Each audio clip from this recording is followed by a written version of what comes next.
Welcome back, everyone. Great to be here with you. Excited to start a brand new week, especially with this being the first month of the year, starting to get into, hopefully at a deeper level, our New Year's goals. And for me, what I wanted to share with you was a fun episode on my non-negotiables. So if you haven't created a non-negotiables list, doesn't really need to be more than 5 things or 10 things or so in your life that are the highest priority for you, I definitely recommend you do so. So I'm going to share my personal list with you today, and I would love for you to begin to think in your mind, hopefully take some notes maybe on your phone, or ideally journal what your non-negotiables are, and then you can always whittle them down to make them even higher priority, kind of lump some together. But always keep in mind that this is a fluid process, that you are allowing yourself to change this over time, depending as you move through life, what becomes the most important to you. So some of these I didn't have 10 years ago. Some of them are pretty brand new over the last 90 days. So I've added more, never really subtracted, but I kind of change in various ways what those priorities are. So, I mean, I might have sub priorities, no doubt about it, but these are my non-negotiables, meaning like I don't ever deviate from them. It would have to be a wild extenuating circumstance that might happen like once a year. That's it. So I think you'll find out more about what I'm talking about as I start to move through these non-negotiables. And then if you're kind of unfamiliar with the term non-negotiable, it means that it's something that you're not willing to negotiate on, meaning that someone could offer you something outlandish and you're just saying, no, like this is just a non-negotiable. But here's why it matters to an even greater degree. And I've shared this before, and people I think they've written in, they said they've appreciated it. It's that it allows me, when I have these non-negotiables, it allows me to not have to think about them. Meaning that if someone asks me a question, I'll give you an example. So let's just say, for example, someone wants me to head out to a party or a get together on a Wednesday night, and it goes until midnight. It's a no. It's a flat no. There's almost no extenuating circumstance that's going to have me stay out past 10 p.m. And you might say, well, that's crazy, because you're missing out on this, this, and this. Maybe that's all true. Like maybe that's true, but if you start to look at my other non-negotiables, they'll all be thrown off if I get less and less sleep. So let me take you through this, and then I think it'll start to make more sense. But the bottom line is that if you know your non-negotiables, then it's an easy yes or no answer, or it's at least an easy no answer, right? So if someone's asking you to do something outside of your non-negotiables, it's just a no. And you don't have to give an explanation if you don't want to either. They're your non-negotiables, right? This is part of your life, and that's just the way that it works. So the only person you might have to answer to is your parents if you're living at home, or your spouse if you're living, with your spouse right now. So that's really what we're talking about. All right, so let me share with you mine right now. My first one is this. I wake up every single day, every day, and this includes the weekends as well, before 6:30 a.m., okay? Typically, it's between 5:30 and 6 a.m. Lately, it's been closer to 6, and I'll share why on my second non-negotiable. So every single day, though, I wake up before 6:30 a.m. On the weekends, it's 6:30 a.m. Definitely allow myself to sleep in a little bit more. There's no wake light. There's nothing like that. And that allows me just to get a little bit more sleep, because probably on the weekend, I might be staying up a half hour later than I typically would. So that just allows me to get that little extra sleep. So why do I wake up at 6:30 a.m.? Well, here's the reason why. But by the way, that's the latest. I'm typically waking up between 5:30 and 6. So let me give you an example. I wake up at 5:45 or 6 o'clock. It gives me 1 hour until 7 o'clock before my daughters are waking up. So they might be waking up at 7, sometimes a little earlier. There's no doubt about it. It's funny how on the weekends they somehow wake up earlier, but if it's a school day, they can sleep all morning, right? Like it's very strange how that happens, for parents. They can go to bed at the same time, but yet, or even they can go to bed later and still wake up earlier on the weekend when you're trying to get a little extra sleep. But I digress. So between that 6 and 7 o'clock hour, that's the time that I have for myself. Before then, I want to be present for my daughters before they leave for school. I want to be present and help my wife with whatever is needed that morning before I then head off to work. And when I'm at work, it is creating content, it's managing my team, it's holding meetings, it's doing interviews, it's doing recordings, whatever it is, I'm trying to serve to the best of my ability. Then after that, and I'll talk about that in number 2, that I have my workout at the gym. Then I'm home with family, until it's bedtime. So that's how I structure my day, and I really enjoy it. And so if I'm staying up later, well, then I don't have that.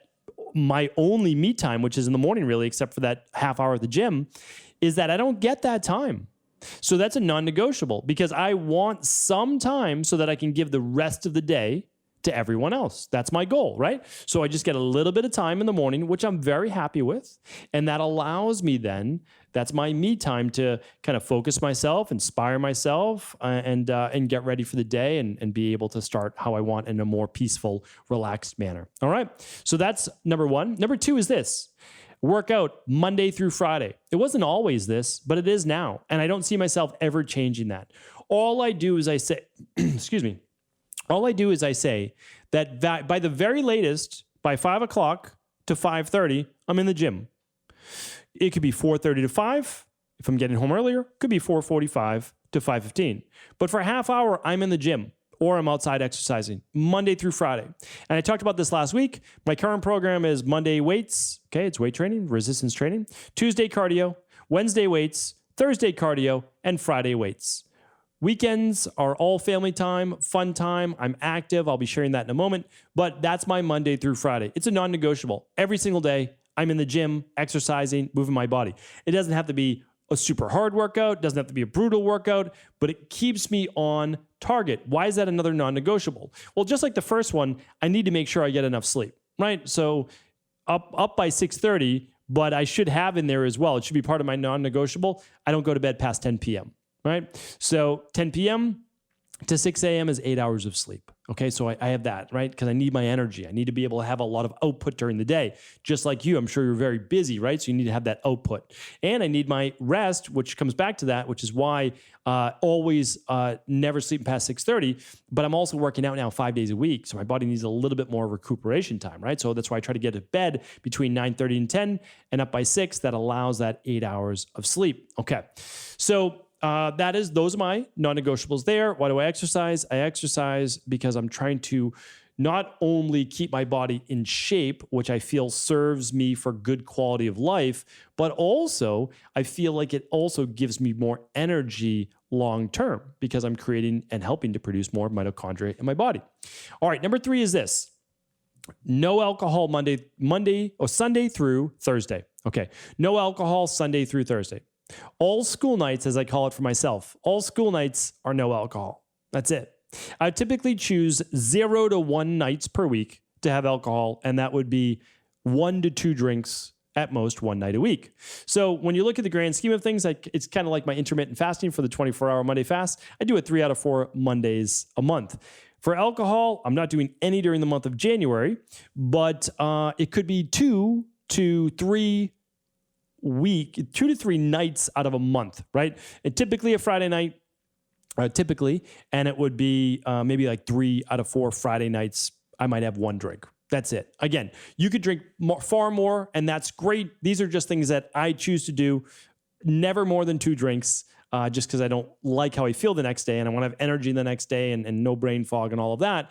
And also for recovery, I like to move my body. I like to be active with my daughters, all those things. And I just don't want to be sluggish. That's it. And so alcohol is fun while you're drinking it for many people. But that's about it. It's kind of short-lived and it certainly is detrimental to the body over time. All right. So that's it. Very simply put, if I am working that next day, there is no drinking. It doesn't mean if I have friends in town, if I have people in town, I'm still not drinking. I go out to dinners sometimes during the week. Still, again, no alcohol.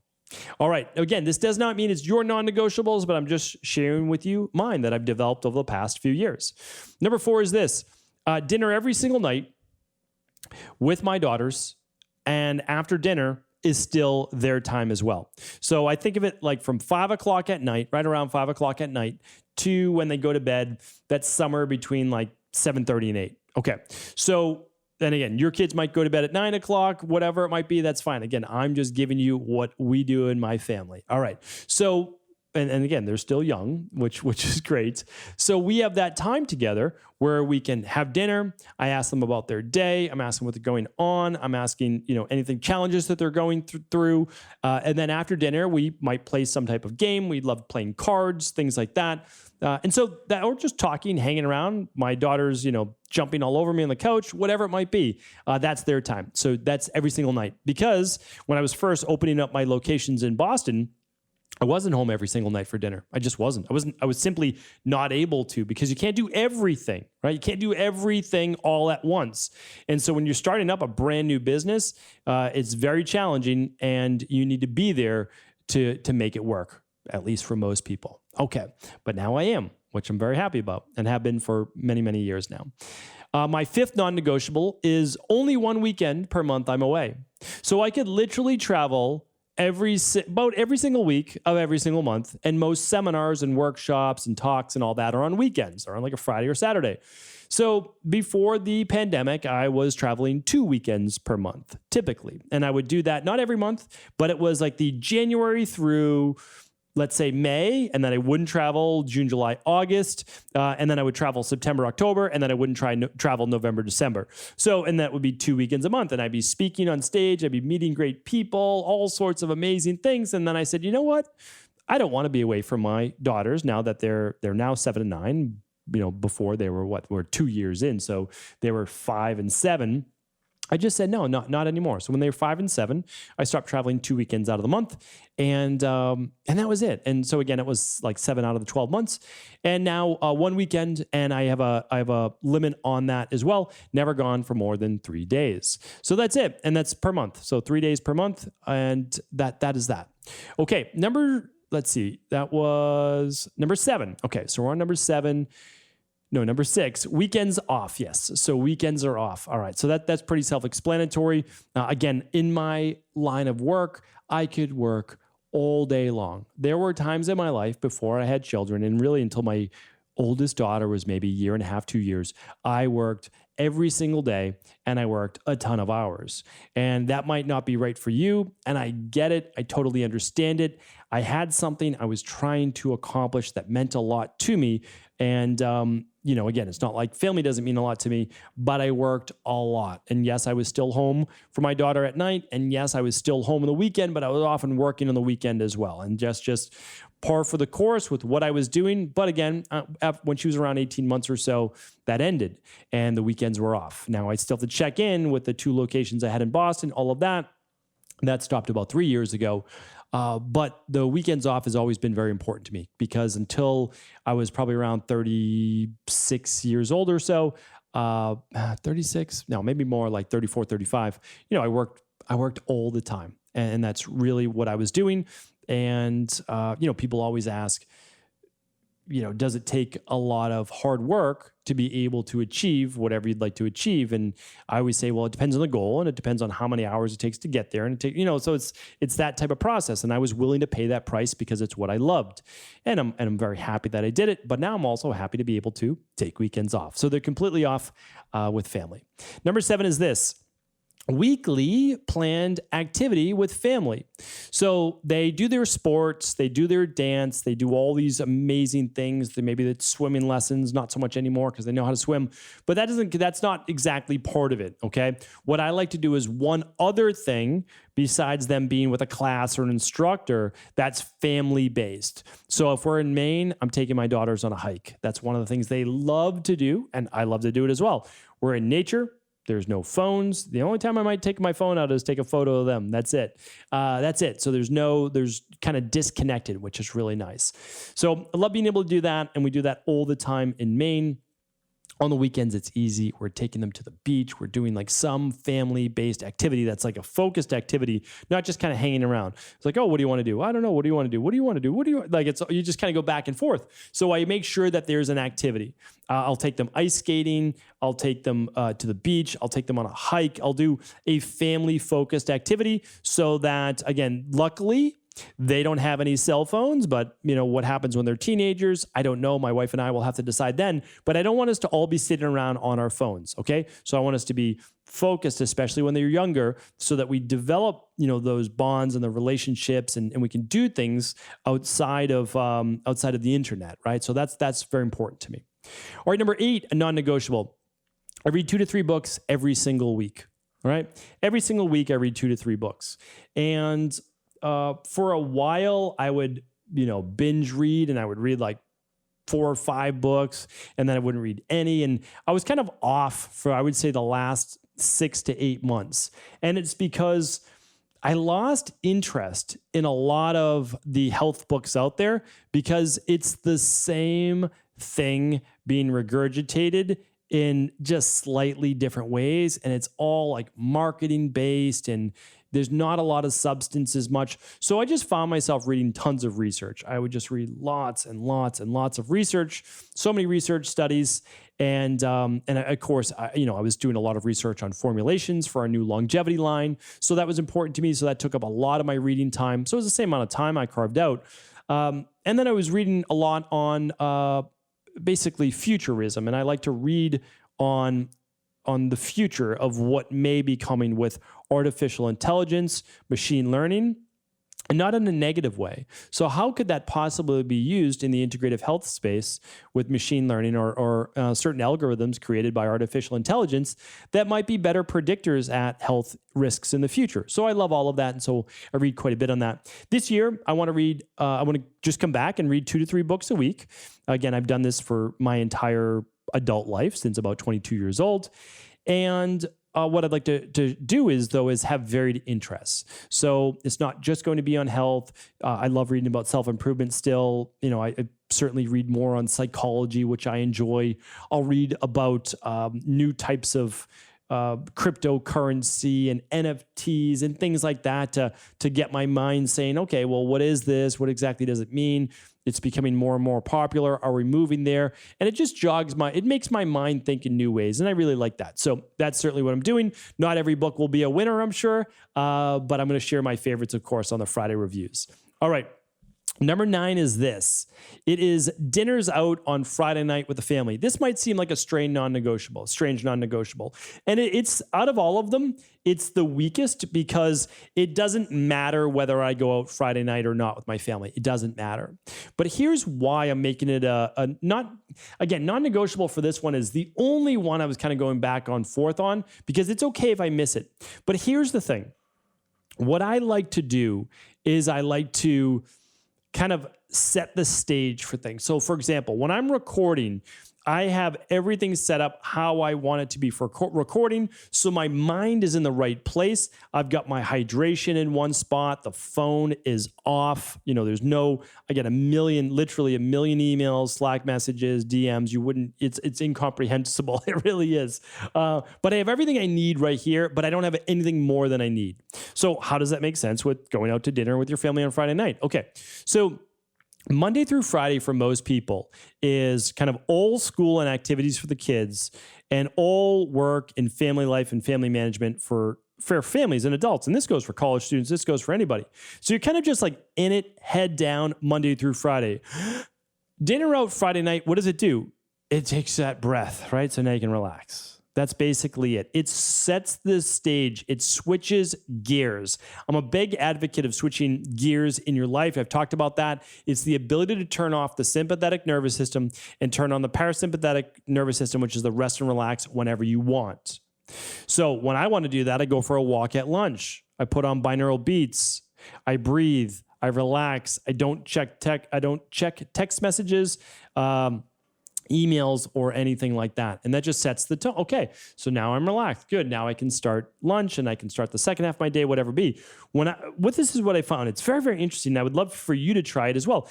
We're not talking about fancy restaurants here. So my wife and I, there's a certain period of time we enjoyed going out to a fancy restaurant, a nice place, not so much anymore. We honestly don't. Like, we like to go out to dinner at just some of our favorite spots. They're more relaxed. You don't need to get dressed up. We can bring our girls. It's a great time. And we bring our girls everywhere. Don't get me wrong. They'll go to any restaurant with us. They'll travel anywhere, even if they're the only kids. I want to expose them to that. I want them to know about all these different things.